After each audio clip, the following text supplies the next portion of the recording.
Pierre Loti, premier aspect de Londres. Que de surprises me réservait l'Angleterre, outre la plus grande, qui fut celle de m'y voir. D'abord Londres, une ville où j'avais juré de ne jamais venir, mais qu'aujourd'hui je me pique vraiment d'avoir découverte. Sous son ciel de pluie, je me l'imaginais compacte et oppressante, avec de trop hautes maisons comme en Amérique, et je la trouve au contraire étalée paisiblement, presque diffuse, si l'on peut dire, parmi ses jardins aux grands arbres, ses prairies et ses lacs. Cette expression surannée, qui servait à nos pères pour désigner Paris, lui conviendrait à merveille, le grand village. Il ne s'agit ici, bien entendu, que du London South West où j'habitais. À chaque instant, au détour de quelques rues élégantes, c'est à se croire en pleine campagne. Entre des berges de haute verdure, une rivière coule, propre et tranquille, ou bien sous des ormeaux séculaires, s'en vont à perte de vue des pelouses mouillées où pèsent des moutons. Oh, ces moutons au milieu de Londres! Or, ils sont là, tant ce pays est respectueux de son passé, en vertu de certains droits de pacage consentis jadis à des communautés, il y a des siècles, quand la ville s'étendait à peine et que ses squares restaient de simples champs. Se représente-t-on à Paris une communauté réclamant des droits pareils sur quelque terrain entre l'Opéra et la Madeleine? Je crois bien que la brume est complice dans l'illusion de profondeur que nous donnent ces parcs anglais.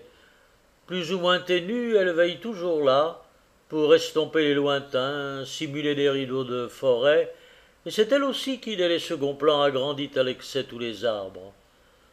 Pas une heure sans pluie, et dès le soir une humidité glacée qui vous pénètre. Il paraît que je tombe sur une saison exceptionnelle, et on m'affirme que d'ordinaire le mois de juillet, même ici, est lumineux. Dans chaque pays nouveau, on tombe immanquablement sur un mauvais temps d'exception. Donc le ciel terne est comme rapproché de la terre.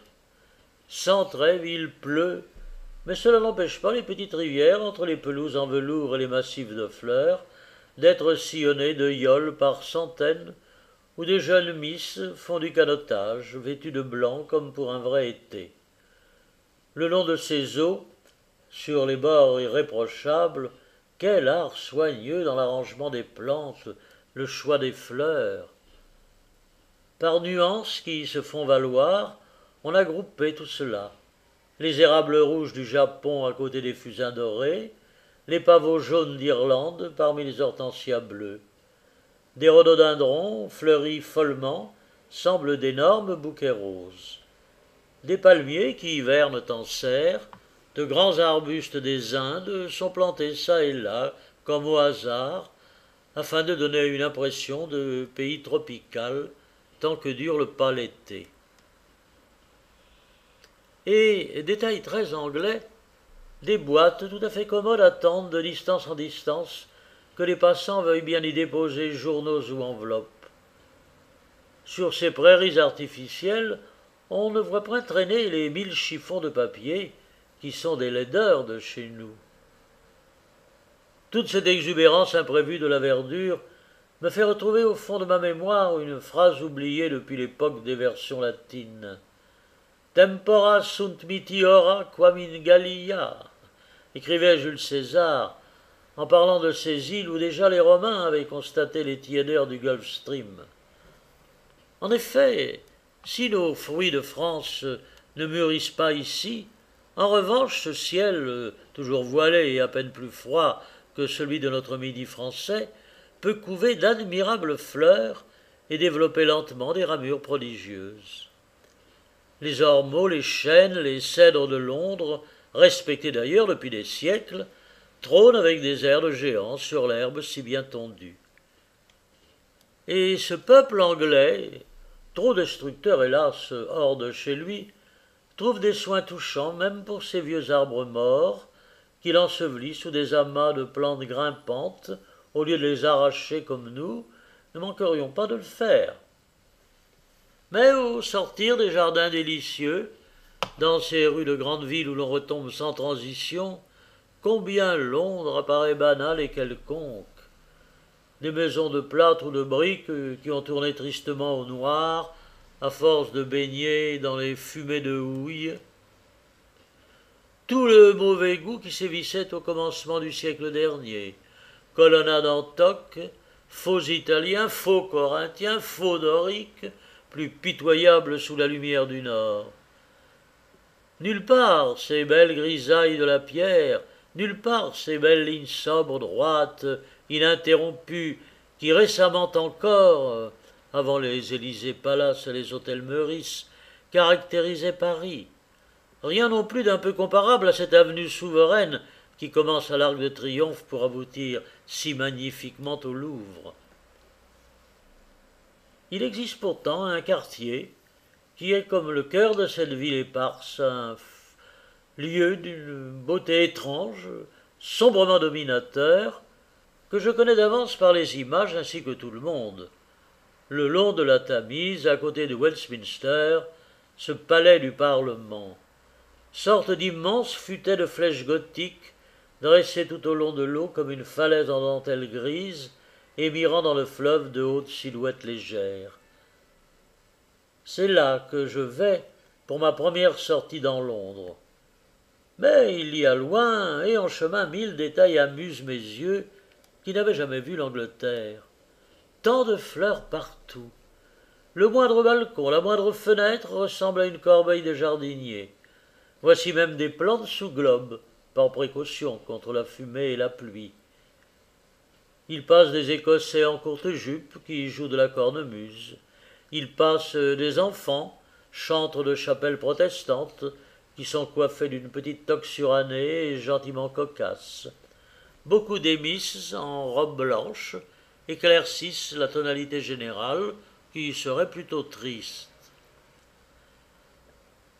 Beaucoup de soldats en dolman vermillon, assis à côté de leurs péises, sur les bancs des squares, ils éclatent comme des coquelicots dans de l'herbe. Des squares, plus encore que de maisons. C'est un jardin, un bois autant qu'une ville. Mais les moutons qui pèsent dans ces prairies encloses ont bien la laine un peu noirâtre, passée à la fumée de houille, comme sont toutes les choses de Londres, à l'exception des verdures nouvelles.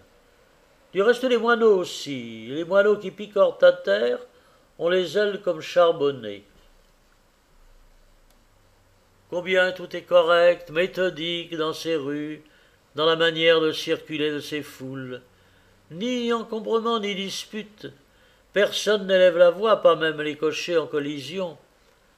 À tous les carrefours, d'innombrables agents de police, sans rien dire, d'un geste qui vise à la grâce, de minute en minute arrêtent les voitures, les automobiles, font traverser les piétons, qui ne disent rien non plus. Et combien la mise des femmes est discrète, très province même, dirait-on chez nous. Les élégances d'ici, et il en est d'extrêmes, se réservent pour le soir, et d'ailleurs ne descendent guère jusqu'à la classe moyenne. Nulle part de ces stupéfiants chapeaux qui, en pleine avenue de l'Opéra, font songer au promenoir d'un asile d'aliénés. Le diable sans doute n'y perd rien, mais les apparences, oh, les apparences, avec quel soin on les sauvegarde. Et c'est bien quelque chose de ne pas faire un pudent étalage. Malgré de fréquentes ondées, les parcs ombreux, les petits batelets des pièces d'eau ne désemplissent pas.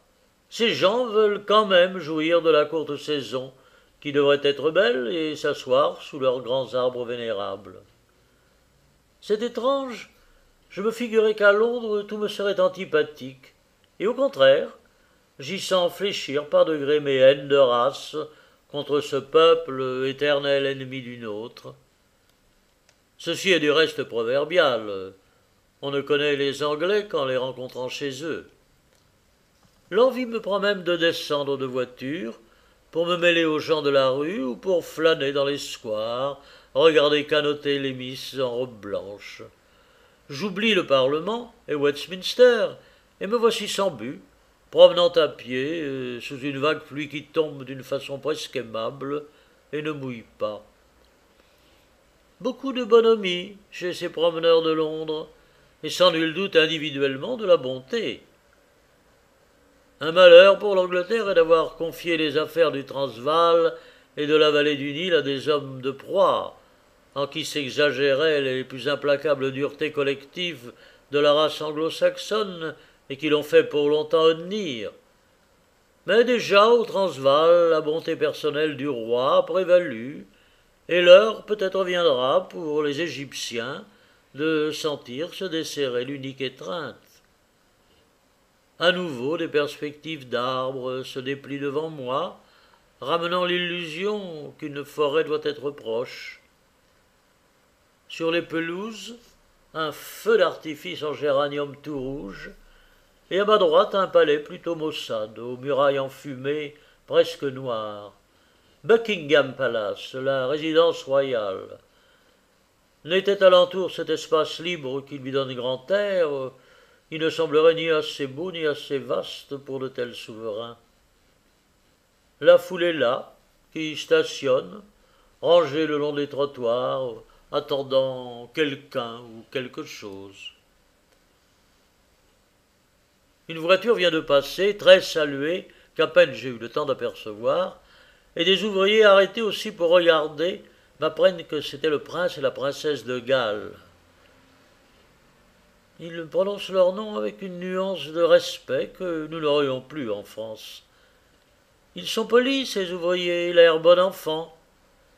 Si je veux rester, me disent-ils, je verrai le roi et la reine qui vont sortir bientôt. Certainement, je resterai, car c'est aussi une manière de faire connaissance avec les majestés que de les observer d'abord d'en haut, mêlés aux plus humbles sur leur parcours. Énormément de monde. Et le spectacle, cependant, doit être usé ici, car les souverains, paraît-il, sortent souvent. Mais leurs sujets aiment bien les revoir, et s'amassent toujours, comme naguère dans nos campagnes françaises. On accourait sur le passage du Saint-Sacrement. Le roi, pour les Anglais, représente encore l'âme de l'Angleterre, et on comprend tous qu'une telle idée doit donner à un peuple de cohésion et de solidité. Je regarde les pelouses empourprées de géranium et le palais morose qui semble au milieu d'un bois. À chaque porte se tiennent des soldats rouges, plus roides que les nôtres, coiffés d'un haut bonnet à poil qui chez nous figurerait un objet préhistorique. Ils sont placides, décoratifs, et d'ailleurs inutiles, tant la résidence paraît gardée par le respect de tous. Enfin la voiture royale. Elle s'avance au trot rapide, précédée d'une escorte de cavaliers rouges qui ont très noble allure. J'aperçois le visage du roi au moment où il rend le salut à un groupe de presque miséreux. Il a l'air bienveillant et bon. Il sourit. On devine qu'il se sent en confiance, comme vraiment au milieu des siens. Et à côté de lui, est-ce possible que ce soit la reine ? Cette encore si jeune femme, dont le profil exquis, plus fin que ce que Tom grave sur les camées, accuse à peine 30 ans.